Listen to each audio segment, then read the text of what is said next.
Prescription வந்து ஒவ்வொன்றும் phone பண்ணி அங்கிள் அதுக்கு என்ன டவுட் எதுன்ட்டு அவங்க அப்பாவை ஒரு டாக்டர் கூட பார்த்து கொண்டிருக்க மாட்டார்கள். நந்தினியும் ஜோசப்பும் அருமையாக பார்த்ததுக்கு உங்களுக்கு போய் நன்றிமா. எஸ், ஏதாவது ஒரு கேள்வி மேடையிலேருந்து ஐயா நீங்கள் ஒரு கேள்வி கேட்டால் பதில் சொல்லணும்னா தெரியாதா? அதுக்குள்ள ஒருத்தர் தயாராகிடணும். எஸ், நீங்கள் சொல்லுங்க.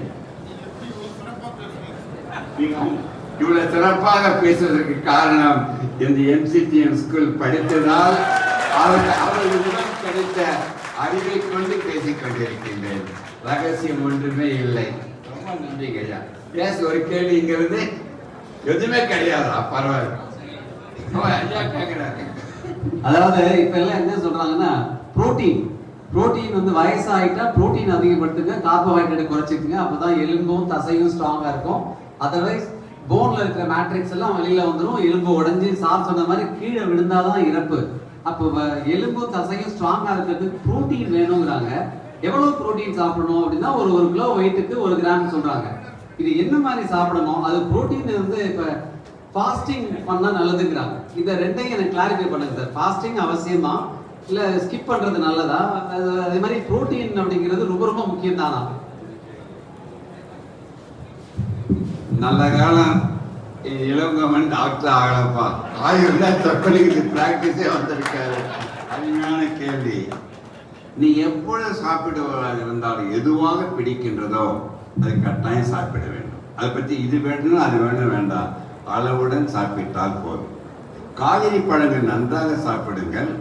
நீங்கள் நான்வெஜிடேரியன் இருந்ததுன்னா முட்டையில் இருக்கின்ற வெள்ளை கருவை டெய்லி 2 சாப்பிடுங்க. ஃபிஷ்ஷு சாப்பிடலாம், சிக்கன் சாப்பிடலாம், வெஜிடேரியன் என்ன வச்சுங்க.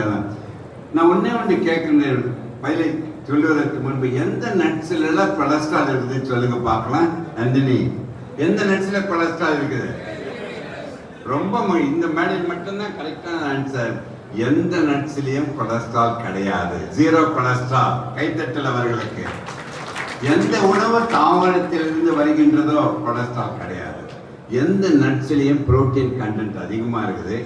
எந்த காய்கறிகளை விதைகளுடன் சாப்பிடுகின்றீர்களோ, பீன்ஸ், பட்டை, எதுவாக இருக்கட்டும், அந்த விதைகளில் தான் புரோட்டீன் அதிகமாக இருக்கின்றது. புரோட்டீன் அதிகமாக சாப்பிடும் பொழுது நீங்கள் தண்ணீர் நன்றாக குடிக்க வேண்டும். நீங்கள் உடற்பயிற்சி செய்யும் பொழுதுதான் இந்த புரோட்டீன் வந்து உங்கள் உடம்பில் இருக்க தசைகளுக்கு எலும்புகளுக்கு போகும்.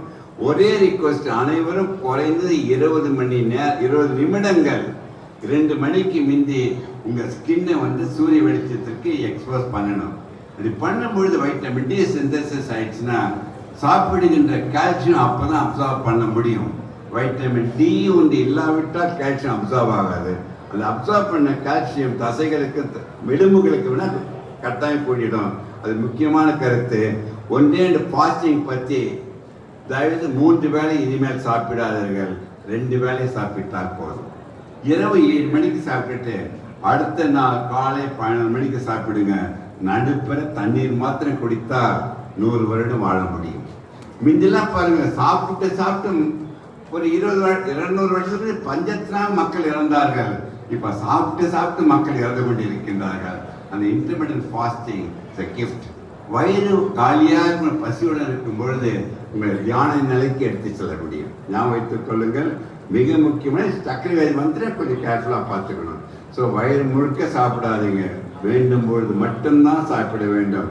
மருந்தின வேண்டாமாம் யாக்கைக்கு அறிந்தது போட்டி உணி, சாப்பிட்டு ஜீரணமான பிறகுதான் சாப்பிடணும் என்று சொல்லி அனைவருக்கும் நன்றி கூறி விடைபெறுகிறேன். நன்றி, வணக்கம்.